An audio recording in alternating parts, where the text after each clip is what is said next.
चढ़ते सूरज को सलाम करने वाला समाज का यह बेरहम चेहरा इन दिनों पिरान कलेर के एक छोटे से घर में साफ दिखाई देता है। कभी जिस घर के बाहर बधाई देने वालों की कतार लगी थी, आज वहां सन्नाटा है। जिन हाथों ने फूल मालाएं पहनाई थी, आज वही लोग पूछते हैं कहाँ है डीएम साहिबा। कोई हंसकर कहता है कि हमारी माला के पैसे तो लौटा दो। ये सब सुनते सुनते एक बूढ़ा बाप हार्ट अटैक का मरीज बन गया। करीब 5 महीने पहले संघ लोक सेवा आयोग यूपीएससी की सिविल सेवा परीक्षा 2025 के परिणाम आने के बाद पिरान कलेर की फैरूज फातिमा को 708वीं रैंक मिलने की खबर पूरे क्षेत्र में जंगल की आग की तरह फैल गई। देखते ही देखते पूरे इलाके में जश्न का माहौल बन गया। उत्तराखंड के नारसन बॉर्डर से उसका भव्य स्वागत किया गया। फूल मालाओं से लाद दिया, ढोल बजे, मिठाइयां बटी, बधाइयों का सिलसिला शुरू हो गया। नेता, जनप्रतिनिधि, समाजसेवी संगठन, दूरदराज के रिश्तेदारों ने घर पहुंचकर खुद को इस सफलता का हिस्सा बताया। कोई उन्हें अपनी बेटी बता रहा, तो कोई बहन, कोई भतीजी। एक ट्रक चालक की बेटी के आईएएस बनने की कहानी अखबार और चैनलों की सुर्खियां बनी। हर कोई परिवार के संघर्ष को सलाम कर रहा था। लेकिन खुशियों का यह कारवां महज एक ही दिन चल सका। अगले ही दिन यह स्पष्ट हो गया कि 708वीं रैंक पर चयनित फैरूज फातिमा उत्तराखंड पिरान कलियर की नहीं बल्कि केरल की निवासी है। नाम की सफलता के कारण पैदा हुआ भ्रम दूर होते ही मानो पूरा माहौल बदल गया। जो लोग कल तक कंधे से कंधा मिलाकर खड़े थे, उन्होंने एक कर मुंह फेर लिया। बधाई की जगह तानों ने ले ली। रिश्तेदारों की भीड़ गायब हो गई। जिन लोगों ने अपनापन दिखाया था, वही दूरी बनाने लगे। गांव की गलियों से मजाक बनने शुरू हो गए। छोटे छोटे बच्चे परिवार पर तंज कसने लगे। फैरूज फातिमा के पिता इकबाल अहमद बताते हैं कि उन्होंने पूरी जिंदगी ट्रक चलाकर अपने बच्चों का पालन पोषण किया। परिवार पहले ही बड़े सदमे झेल चुका है। इकलौता बेटा सड़क हादसे में दुनिया छोड़ गया। बड़ी बेटी का भी निधन हो चुका है। अब केवल फैरूजीन उनकी उम्मीदों का सहारा है। बताते हैं, जब आईएएस बनने की खबर मिली तो लगा कि बरसों की मेहनत रंग लाई। लेकिन जब नामों की गड़बड़ी सामने आई तो ऐसा लगा जैसे पूरी दुनिया ने उन्हें कटघरे में खड़ा कर दिया। उधर फैरूज फातिमा की मां गुलबहार की आवाज़ हर वाक्य के साथ भर जाती है। बताती हैं कि इस घटना के बाद समाज ने जैसे उनसे रिश्ता ही खत्म कर लिया। बाहर निकलते ही ताने सुनने पड़ते हैं। बच्चे तक चिढ़ाते हैं, कहाँ है डीएम साहिबा, हमारी माला के पैसे तो लौटा दो।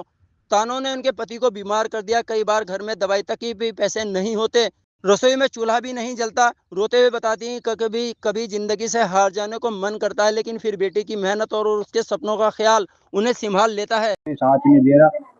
एक मेरी बहन है नसीमा, जिनने मेरा साथ दिया, मरते दम तक साथ देगी बेचारी। अल्लाह इसका भला करे, अल्लाह इसके बच्चों की जिंदगी लगावे। नसीमा से अलावा मेरा किसी से साथ नहीं दिया। मेरी बहन ने जो आज को हालत है मेरी, मुझे पता, मेरे खुदा को पता। बच्चे मेरे फिर भी कामयाब होगी, अल्लाह करेगा। नहीं हुई तो अगली दफा होगी। करियर के लोग बढ़िया नहीं है भाई, कोई एक झेलने का नहीं है। करियर के आदमी भी एक झेलने की नहीं लगेगी। मैं पढ़े कलियर का हूँ। मैंने दिल्ली जाके इतना पढ़ाया, इतना कौन पढ़ा सके। फिर भी अल्लाह अब भी पढ़ रही है लड़की मेरी। अब भी अल्लाह से कामयाब करे मेरा खुदा। मेरे वो जीते जी मर गया तो कुछ, मेरा अटैक भी आ गया, 2 हाल पड़ी दिल की। जी कोई नहीं है, सब मीडिया वाले थे, मीडिया वाले करियर वाले। बस हो जाती तो मैं भी, तो फातिमा थी, फिर वो फातिमा थी, नहीं हो तो अल्लाह को मंजूर। कोई बच्ची नहीं किसी की भाई, हो गया तो ठीक है, ना हो गया तो इसके धुतकार मिलती है। ऐसा हमेशा ही ध्यान रख। आगे अल्लाह, फिर अल्लाह तो नहीं नाराज है। दुनिया नाराज होने से कोई फायदा नहीं है। मैं आज लिख के दे रहा हूँ तो मैं, दुनिया नाराज हो जाए, अल्लाह ना नाराज हो अपना। ये मेरे तो खुदा से दुआ है। आज मैं बीमार हूँ, अल्लाह ही सही करेगा, अल्लाह ही शिफा देगा।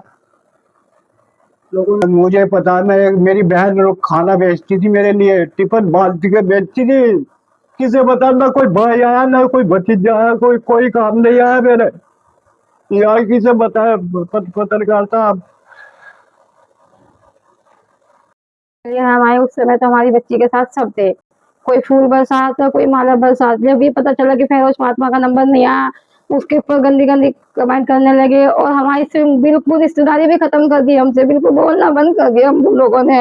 आते जाते बच्चे गए, कहाँ है डीएम और डीएम साहब कैसे है, मुझे भी डीएम और डीएम साहब कैसे हो, ठीक हो तुम। आते जाते बच्चे रिश्तेदार सब ये कहते, कहाँ वो हार माला। अभी 4-5 दिन की बात होगी, एक लड़का है पानी देता है मुकरे का, उसने मुझे कहा, कहाँ वो हार वार भी गिरवा के कहाँ चली गई, अरे तुम्हारी लड़की तो बहुत खराब है। मेरे मुंह पे कह के चला गया, मुझे मेरे से कुछ नहीं कह गई, क्योंकि गलती है भाई, पढ़ाया बच्चे को मैंने। महीना नहीं हुआ, अगली बार हो जाएगा उसका।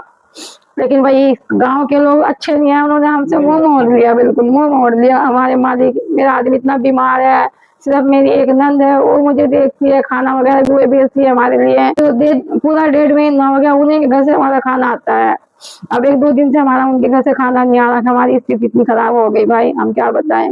जी अभी पिछले 10 तारीख को मेरा नंदोता शादाब है, उसने चंदा इकट्ठा किया और राजीव गांधी हॉस्पिटल में मैं अपने आदमी की दवाई लेने गई, क्योंकि इनके हार्ट के 2-3 अटैक एक ही दिन आए। क्योंकि गांव वाले रिश्तेदार क्योंकि उल्टे सीधे बातें कह रहे थे, इनको बर्दाश्त नहीं हुई, एकदम से हमको लेके भागे। बेचारे ने हमें 4,800 रुपए ला के दिए इकट्ठे करके, फिर हम दिल्ली गए, वहां से दवाई लाए। अगर बताओ उस हमें पैसे ना ला के देते हम तो दवाई भी ना आती, क्योंकि हमारे पास कुछ काम नहीं है, कारोबार नहीं है। फैरोज फातिमा आईएएस बन जाती तो उनकी बेटी थी, बहन थी, सब कुछ थी, लेकिन अगर वो नहीं बनी तो उनकी कुछ नहीं है। वो कहती है फैशन करती है, पढ़ी नहीं, मेकअप करा उसने तो ये करा, ऐसे गंदे गंदे बंदे बंदे कमेंट करते थे फोन पे। बहुत तकलीफ होती है, बहुत तकलीफ होती है भाई। इससे बढ़िया तो जहर खा ले, आत्महत्या कर ले, हम ना होंगे ना कोई हमसे कहेगा। सब ने मुंह मोड़ लिया बड़े भाई, सब ने मुंह मोड़ लिया, कोई हमें देखता नहीं।